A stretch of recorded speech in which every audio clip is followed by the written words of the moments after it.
All right. Well, this is great. You've heard about a lot of qualitative data and then large-scale EHR data. So I'm here to tell you about 38 years of randomized controlled trial data for PTSD. So you're getting the whole gamut in this panel today. So I'm very excited to talk to you about the PTSD repository. I want to note that this work could not have been done without the collaboration of many outstanding colleagues at the National Center for PTSD, and also the ARC Effective Healthcare Program Pacific Northwest Evidence-Based Practice Center at Oregon Health and Science University. But I specifically want to note that the idea for the PTSD repository originated from Juliette Harique at the National Center for PTSD. Many of you know her as the creator of the PTSD Decision Aid, and that's really where this project started. So as part of that project, Dr. Harique and her colleagues examined PTSD trials to determine how best to communicate to stakeholders how well specific treatments worked for various patient groups, and learned that these aren't simple questions to answer. There was no one systematic review or database that included such broad and updated clinical trial data. So that's when the National Center for PTSD reached out to ARC's EPC program to create a comprehensive database containing detailed, standardized, study-level data from all randomized controlled trials of PTSD interventions, which we've named the PTSD repository. So the PTSD repository is updated annually. It has broad inclusion criteria, includes over 300 variables, relies on primary studies, not existing systematic reviews. It's publicly available, and it'll be made user-friendly for a variety of stakeholder groups akin to the other resources available on the National Center for PTSD webpage. The PTSD repository used systematic review methods, so it's not a systematic review in and of itself, it's a data repository. But we use systematic review methods to compile and abstract detailed, standardized data from randomized controlled trials of pharmacologic and non-pharmacologic interventions for PTSD published since 1980. We convened a multidisciplinary panel of experts whose members represented a range of clinical and research perspectives on PTSD treatments. You can see those members there. They reviewed the draft protocol. They provided guidance related to inclusion criteria for studies and also for variable definitions. Detailed information about our methods and data are included in our full report, which is available on the National Center for PTSD webpage. I'll link to that a little bit later. Also available through ARC. For example, we provide in our full report detailed information about our search methods, data abstraction, which involved multiple databases and dual review. We also describe our inclusion criteria in terms of population, interventions, comparators, outcomes, timing, study design, PECOTS criteria. Some of you might be familiar with that term. In a nutshell, though, we included randomized controlled trials of PTSD interventions in adults who met criteria for PTSD. So not subthreshold at this point, not interventions targeting multiple comorbidities, things like that. Those are some of the next steps that I'll tell you about in a second. So these next three slides are by no means a comprehensive list of the abstracted variables, but they do give a sense of some of the data available in the PTSD repository. We examined numerous study and intervention characteristics such as dose, duration, treatment completion, and adherence. We also abstracted detailed information on participant characteristics and PTSD outcomes that you can see there, including trauma type, symptom severity, and a bunch of demographics. And then finally, we abstracted data on other outcomes related to mental health and functioning, as well as harms data, which was inconsistently reported, and I'll tell you about that in a bit. This is our literature flow diagram. It gives an overview of how many studies we screened at each stage of the project and how many were ultimately included. We screened a lot of studies, almost 8,000 abstracts and over 1,100 full-text articles. Fortunately, I had a very good team. Overall, 318 studies are currently included in the PTSD repository.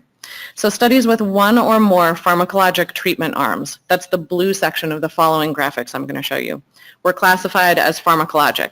So this means that all other studies, that is the studies in which there were no pharmacologic treatment arms at all, were classified as non-pharmacologic, and those are split up and shown in yellow in this slide and the following ones. So this slide shows how many pharmacologic and non-pharmacologic studies were published in each year. The number of studies published per year increases. It increased in the 2000s, reaching a peak of 31 RCTs in 2015.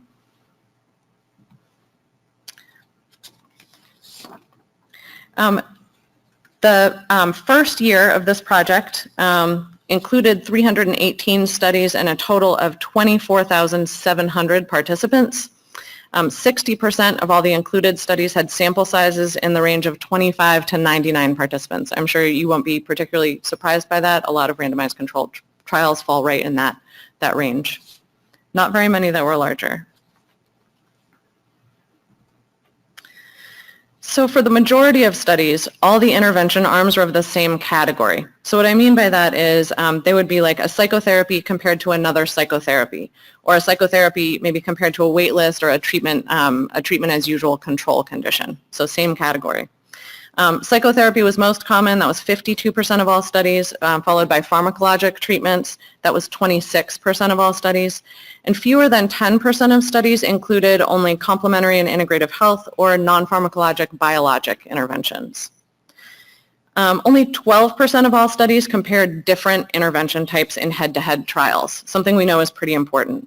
So these are represented in the lower few bars on the graphic on this slide. So among these head-to-head trials comparing different classes of interventions, comparisons of pharmacotherapy to psychotherapies were most common. As you can see here, most studies were conducted in outpatient clinics, the vast majority, in fact. This slide shows what measure or method was used to establish PTSD diagnosis in the study. So this is probably interesting to some of you researchers, right? It was common for studies to use one measure, often a structured clinical interview like the CAPS, for diagnostic inclusion criteria, and then another one, often a self-report questionnaire like the PCL, to assess symptom change pre and post treatment.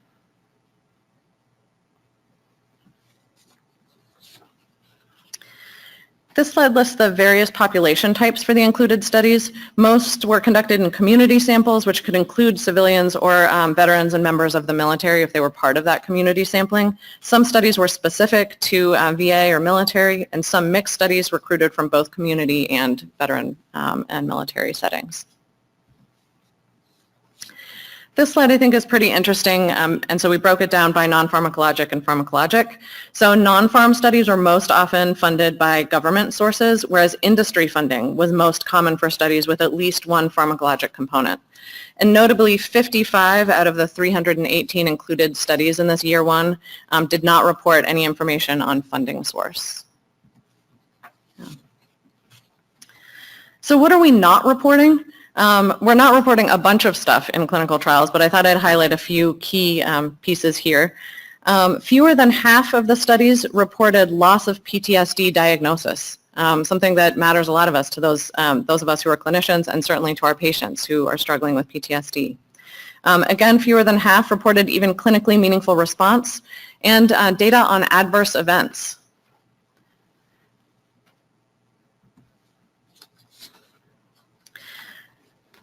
So we wanted to tell you a little bit about how you can use the PTSD repository.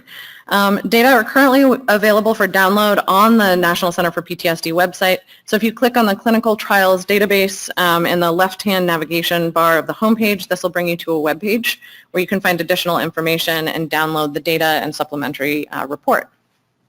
So this is what that looks like. Right now the data are stored in Excel.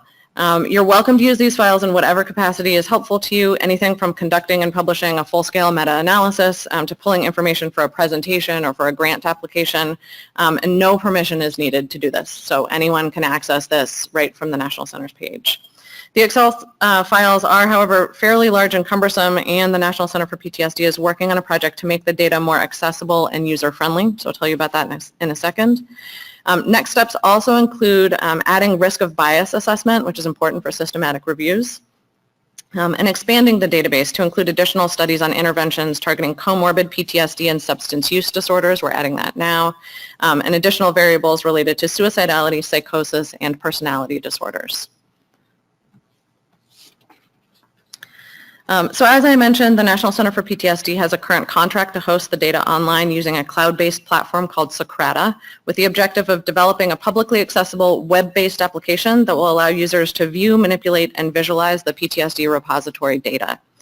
This user-friendly interface, rich with graphics and easy to understand statistics that summarize the data, will act as a welcoming sort of front door for users of the PTSD repository.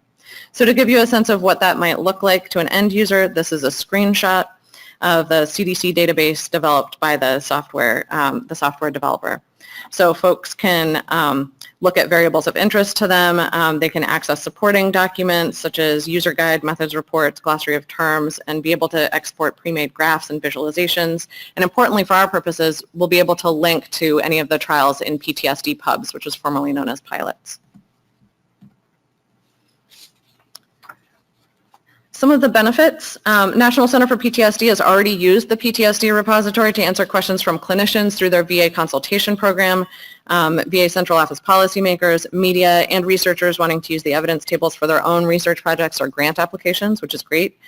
We believe it could also be useful for funding agencies to determine PTSD research priorities or benefit educators or dissemination efforts, even inform best practices for PTSD trial reporting. So finally, I'm going to preemptively answer a couple questions folks might have. First, you can absolutely take the data and use them to publish. We'd love to hear about it if you do. Second, you can share the PTSD repository with anyone you'd like. Finally, we've included information about how to download the data, find information on the methods, and cite the data in this slide. So thanks for your interest. I'm happy to answer questions at the end of the session, but you can also feel free to send any questions, comments, or requests to the email addresses listed here, or even the general National Center for PTSD email address. They'll get routed to us and we'll respond that way. Thanks so much.